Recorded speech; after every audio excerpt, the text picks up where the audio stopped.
this Friday morning. I'm Samiksha Srivastava. The MeToo movement in Mollywood has only been gaining momentum all these days with more and more actors speaking out about the sexual abuses that they had to go through in the Malayalam film industry. We'll get you the testimonies of the actors.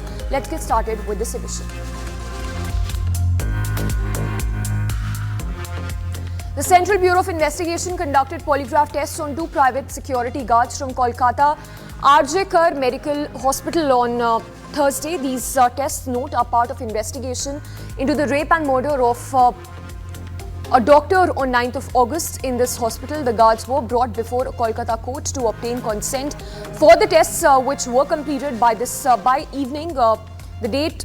In fact, 10 individuals have been arrested, including accused Sanjay Roy and several officials who have also undergone polygraph testing. While the information from these tests may not be directly admissible in court, it could help the CBI gather corroborative evidence. Polygraph tests, note, assesses discrepancies in statements by monitoring physiological responses such as heart rate and blood pressure. In response to horrific rape and murder of trainee doctor in Kolkata, all Delhi-based doctors associations have organized a silent protest at Rajiv Chowk today. The demonstration will involve members from various hospitals, which would include AIIMS and RML as well. The demand being justice for Abhaya and enhanced security measures for healthcare professionals in the country. Following a nationwide strike earlier in August, the doctors have opted for weekly silent protests to maintain their demand for justice. The Federation of All India Medical Association will even hold a peaceful demonstration at the Jantar Mantar tomorrow. Former Jharkhand Minister Champai Soren is poised to join the BJP today. This development, note, follows the resignation from the JMM party earlier just last month. Earlier, Assam Chief Minister Himanta Biswa Sarma had expressed his desire for Soren to join the BJP. Sarma had even alleged that Soren had been under surveillance of his own government police for the past 5 months. Speculation about Soren's political move has only been growing since his last visit to the national capital on 18th of August. Soren took to social media to share his emotions after his scheduled programs were cancelled just 3 days before his meeting, where he was reportedly pressured to resign as chief minister following the release of Hemant Soren. Champai Soren, note, became the chief minister after Hemant Soren's arrest by the ED in a money laundering case. He stepped down following Hemant Soren's bail that was granted by the Jharkhand High Court.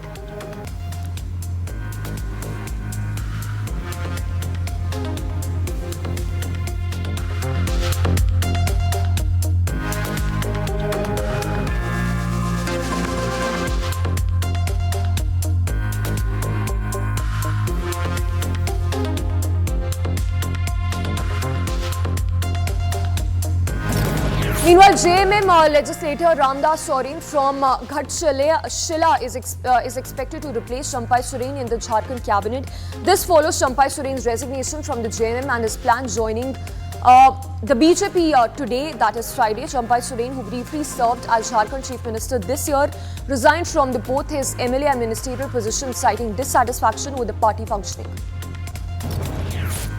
Prime Minister Modi is set to visit Maharashtra today to lay foundation stone for the Vadhan Port project and address the Global FinTech Fest in Mumbai. The Vadhan Port, valued at approximately 76,000 crore rupees, aims to enhance India's maritime connectivity and economic growth. Additionally, Modi will inaugurate various development projects, which includes 218 fisheries projects aimed at boosting the sector and creating employment opportunities as well. Delhi BJP MLAs will meet President Draupadi Murmu today to assess what they describe as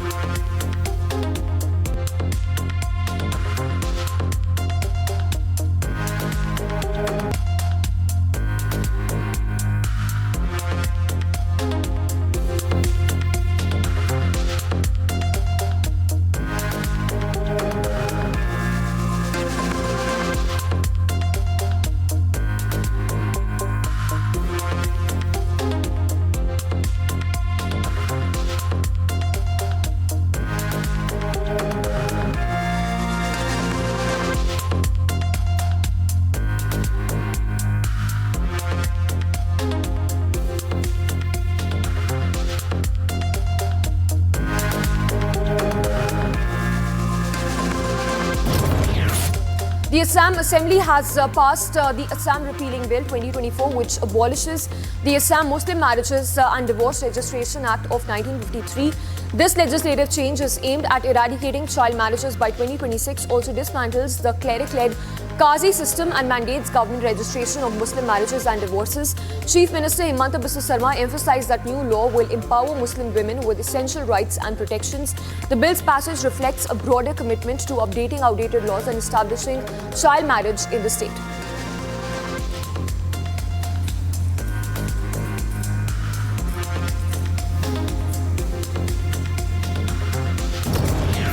President of NCP's Maharashtra unit, Sunil Tatkare,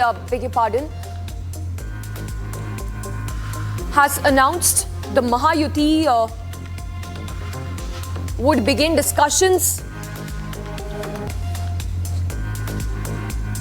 Sunil Tatkare has announced that Mahayuti Alliance will soon begin discussions on seat sharing for the forthcoming Maharashtra Assembly elections. The alliance, consisting of NCP Eknath Shinde-led Shiv Sena and BJP, is scheduled to hold primary talks within the next 5 days. Tatkare even clarified that discussions will exclude seats currently held by the respective parties. The Karnataka State Waqf Board has formally opposed the Central Waqf Amendment Bill, citing concerns about its impact on the community. In fact, during a meeting that was led by Housing and Minorities Welfare Ministers Zamir Ahmed Khan, the board passed a resolution against the bill and even urged Chief Minister Siddaramaiah to convey this opposition to the union government. The board administrative committee emphasized that the proposed amendment could undermine the autonomy of the Waqf institutions. Board members कल परसों हमें discuss करके एक हमारे Karnataka state वक्फ board की तरफ से एक फैसला हमें आवाम को देना पड़ेगा, इसलिए एक मीटिंग इमरजेंसी एक मीटिंग करना का बोल को हमें तय किए। आज सुबह में हमें मिनिस्ट्री के सदारत में हमारे वक्फ मिनिस्टर प्रेसिडेंट जमीर अहमद के सदारत में पूरे मेंबर्स मिल को हमें मीटिंग किए। The Bharatiya Janata Party Central Election Committee has conveyed to finalize candidates for the upcoming Haryana elections slated for 1st of October. Key figures include Prime Minister Modi, Home Minister Amit Shah and BJP President JP Nadda participated in deliberations with Union Minister Dharmendra Pradhan and Manohar Lal Khattar, along with Haryana Chief Minister Nayab Singh Saini, who were present in this meet. The meeting involved extensive discussions on the party's nominees with a focus on political scenario in Haryana.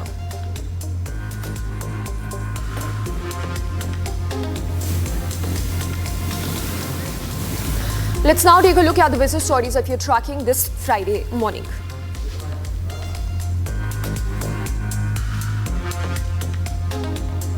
Reliance has become the first Indian company to exceed the annual revenue of 10 lakh crore rupees. Chairman and Managing Director of Reliance Industries Mukesh Ambani has said that the company recorded an impressive annual revenue of over 1 million crore rupees. The company's net profit has surged to over 70,000 crore rupees. Over the last 3 years, Reliance's total contribution to the exchequer has surpassed 5.5 lakh crore rupees. This marks the highest by any Indian corporation till date. Co-founder of Indigo, Rakesh Gangwal, has sold approximately 1.3 billion worth of shares in Interglobe Aviation Limited, which is the parent company of Indigo. This comes following a surge in airline stock price. Gangwal's decision to offload shares comes after the company's stock reached an all-time high of over 4,000 crore rupees. Gangwal, who reduced his stake by 30% through a block equity sale, was joined by the Chinkarpur Family Trust in the transaction. They sold 22.5 million shares at 4,714 each. The substantial sale reflects a strategic move to capitalize on the recent increase in stocks revenue.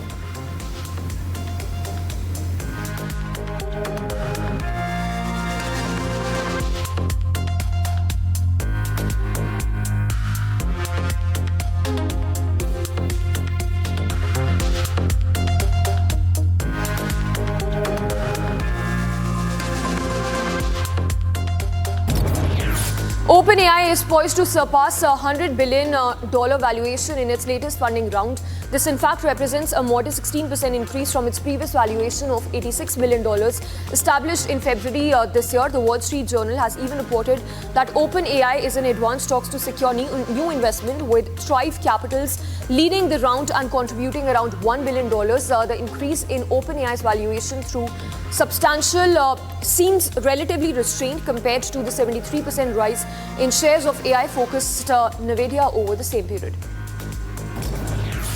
According to a recent report by international data corporation, Samsung has solidified its position as leading tablet vendor in India for the second quarter this year.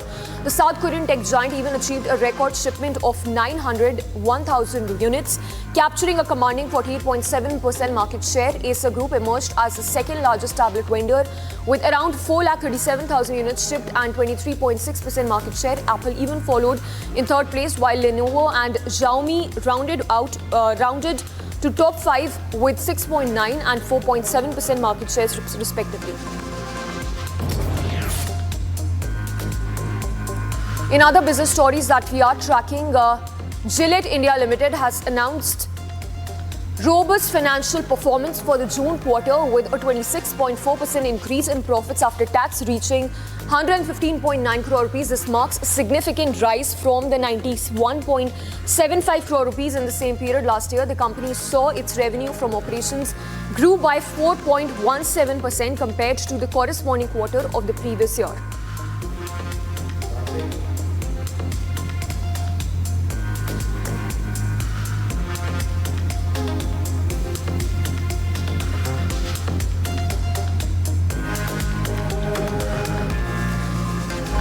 French President Emmanuel Macron is on a two-day visit to Serbia. That's one of the top stories, international stories if you're tracking. Let's take a look at other top stories from across the globe. French President Emmanuel Macron has begun a two-day visit to Serbia. The visit mainly focuses on sale of 12 Rafale jets to Serbia. The move helps Serbia maintain its strong ties with Russia, even though Russia invaded Ukraine last year. Macron met with Serbia's President Alexander in Belgrade, where a welcoming ceremony was even held. Officials stated that Serbia needs to update its military equipment, and the Rafale jets are a strategic choice because Serbia could otherwise rely solely on Russian gear. The US Secretary of Defense Lloyd Austin hosted the Polish counterpart and other ministers at the Pentagon for a bilateral meet to discuss key aspects of a US-Poland defense cooperation. The two leaders reaffirmed their strong commitment to help Ukraine defend itself against Russia's illegal invasion and to continue supporting Ukraine's armed forces. Lloyd Austin even hailed Poland for its leadership in offering security assistance to Ukraine. European Union Foreign Policy Chief has suggested that the bloc might impose sanctions on certain Israeli ministers in response to their controversial comments about the Gaza conflict. Borrell's comments came during a meet that was held of the EU foreign ministers in Brussels, where he called for a thorough discussion on potential sanctions. While Borrell did not specify which ministers might be targeted, his remarks reflect the growing European concern over escalating crisis in the Gaza region. The EU's consideration of sanctions underscores the bloc's increasing scrutiny of Israel's policies in the ongoing conflict. I initiated the procedures in order to ask the member states if they consider appropriate, including in our list of sanctions, some Israeli ministers has been launching hate messages, unacceptable hate messages against the Palestinians, and proposing things that goes clearly against international law and is an incitation to commit war crimes. US National Security Advisor Jake Sullivan has wrapped up a three-day visit to China aimed at maintaining open lines of communication as relations between the two countries remain thawed. This marks Sullivan's first official trip to China in his current role as Chief National Security Advisor to President Joe Biden. During his visit, Sullivan even engaged in high-level discussions with Chinese figures, including with China's top leaders, which included President Xi Jinping, Foreign Minister Wang Yi, and a senior general from the Central Military Commission. The meetings focused on managing the increasingly tense ties between US and China, particularly as both nations navigate complex geopolitical issues. Both governments have expressed a desire to stabilize relations ahead of the upcoming US elections in the month. elections, the visit underscores the importance of continued dialogue and cooperation amid global uncertainties and evolving security dynamics. President Biden has been clear that he is committed to managing this important relationship responsibly. Our aim in every engagement with China is to deliver for the American people. Under President Biden's leadership, the United States has and will continue to advance its interests and values, look out for its friends. And as we do, we believe that competition with China does not have to lead to conflict or confrontation. The key is responsible management through diplomacy. Iraqi air defenses successfully intercepted and shot down a Turkish drone over the northern city of Kirkuk. Deputy Commander of Iraq's Air Defense Forces reported that the drone had entered Iraqi airspace from the direction of Sulaymiya before being neutralized. The drowning of the drone comes amid ongoing efforts by Iraq and Turkey to strengthen their economic and security relations. The incident has heightened concerns in an already volatile region where security dynamics are continuously shifting. Both countries have been working to enhance cooperation with each other, but the breach underscores the complex and sometimes tense nature of the interactions. And in other international stories that we're tracking, a video that has now been released by the Yemen's Houthi rebels that shows their fighters boarding and placing explosives in a Greek-flagged tanker, setting off blasts that could jeopardize the Red Sea region with a potential major oil spill. The vessel had been abandoned earlier due to repeated attacks by the Houthis. This attack marks the most significant assault in recent weeks by the Houthi rebels. The disruption threatens the $1 trillion worth of goods that transit through the Red Sea region annually and has impacted air shipments to the conflict-ridden regions of Sudan and Yemen.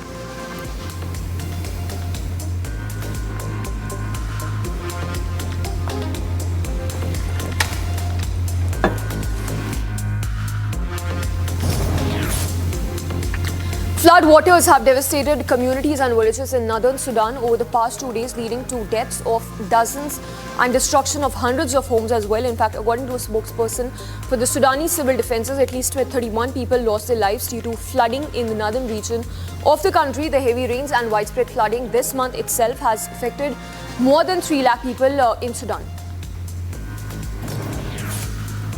Lava continues to flow from volcano in southwestern Iceland. The eruption started from a new fissure after a series of strong earthquakes. A 4-kilometer-long fissure had opened through the crater within an hour. This is now the 6th eruption of the volcano on this particular peninsula since December last year.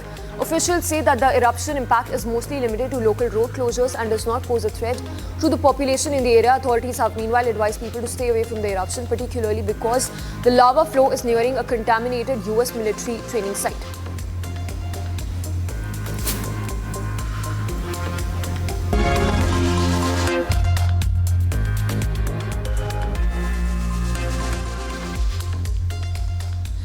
Let's now take a look at sports stories, news that we're tracking from the world of sports this Friday morning. Spanish cyclist Pablo has won a Big 12 stage victory in Spanish Volta bicycle race. This note holds emotional weight as it coincided with the death of his team's founder, who was aged 71. Catrillo's win is his first in Grand Tour event. Despite the stage result, there were no changes in the overall standings. Breno O'Connor remains in the lead, maintaining a margin of over 3 minutes ahead of competitors Primoz Roglic and Enric Mas. French national soccer coach hailed praises at Kylian Mbappe's recent performances with Real Madrid.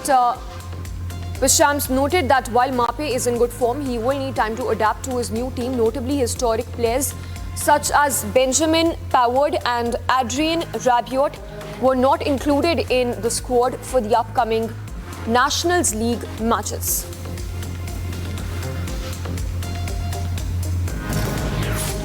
At the US tennis tournament, top seed Jannik Sinner advanced to the third round after defeating Alex Milchesson in straight sets. In other results, Jordan Thompson even upset the 7th seed Hubert with a straight sets win. Additionally, Jasmine Paolini progressed to next round following Carolina's retirement at the start of the match.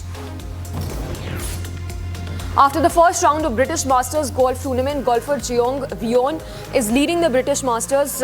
Co-carded a score of 67, including 5 birdies. Tristan Lawrence and George Campillo were 1 stroke behind, both finishing with rounds of 68.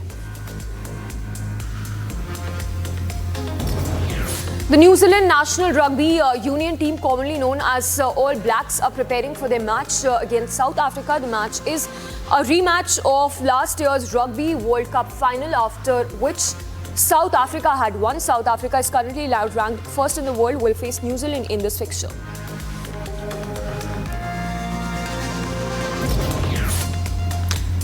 Arnab has once again shattered the boundaries of what's possible in pole vaulting, breaking his own world record by clearing 6.26 meters at Diamond League meet on Sunday. This record-breaking performance, that is his 10th world record and third in 2024, comes just weeks after Duplantis clinched Olympic gold in Paris with a jump of 6.25 meters.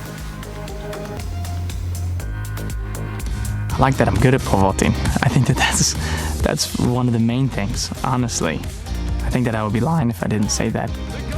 Well, I dislike that it's hard, but that's also the good part, so I guess they kind of go hand in hand. The things that I dislike about it, that's also kind of the reason why it's also so amazing, because then, you know, when you get on the other side of it, then it's all worth it. And from the world of entertainment, the Me Too movement in Mollywood has taken the country by storm. Let's take a look at other stories that we're tracking that are making headlines from the world of entertainment. The fallout from the explosive Justice Hema panel report, which exposed various troubling issues in the Malayalam film industry, has especially raised concerns regarding the treatment of women that has now extended to another major film organization following the Association of Malayalam Movie Artists. The Films Employee Federation of Kerala is now under scrutiny, which is a collective of 21 trade unions representing everyone from drivers and lighting technicians to directors, had been notably silent since the release of the report. The silence has raised eyebrows, particularly given that B. Unikrishnan, KFA's usually outspoken General Secretary, has not commented on the report's findings. Bollywood actress, now also a politician, Kangana Ranaut, starring in the upcoming film Emergency, has publicly expressed her dislike for acting. In an interview, Ranaut, who also directs a film about former Indian Prime Minister Indira Gandhi, admitted that she finds acting too passive and prefers the challenges of directing. Despite her extensive career in Bollywood, Ranaut revealed that her passion lies more in filmmaking than in performing.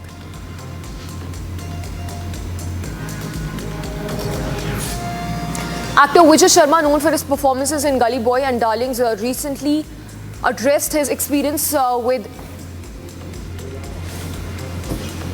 vitiligo, the concerns experienced during a promotional event for his new series IC814, The Kandahar Hijack. Verma candidly spoke about managing his skin condition, which he views as a minor cosmetic issue. He shared that while this infection is noticeable, it has not hindered his career. Reflecting on his earlier days as an unemployed actor, Verma even acknowledged his essential concerns but now sees vitiligo as inconsequential to his success in the industry.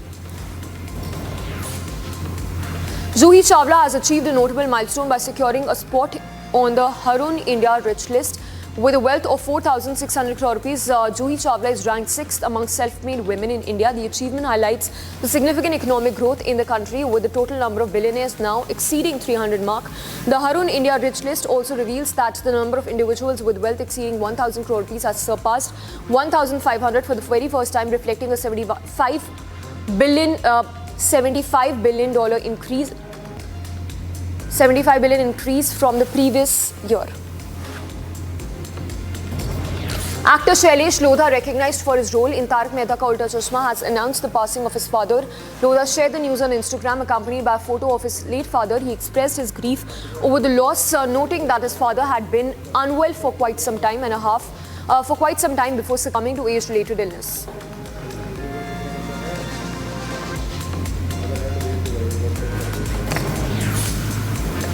Hollywood star Angelina Jolie turned heads for a red carpet event at the 81st Venice Film Festival, where she attended the premiere of a new drama, Maria. Jolie was seen wearing an elegant off-shoulder champagne-colored gown designed by Tamara Ralph. Was joined by her co-stars as well.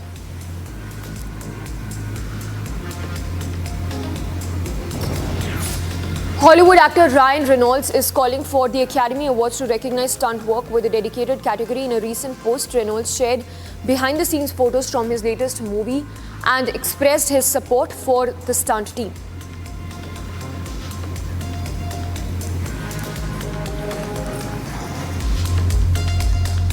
And with that, it's a wrap on this edition. Do not go anywhere. Top stories to continue after this very short break.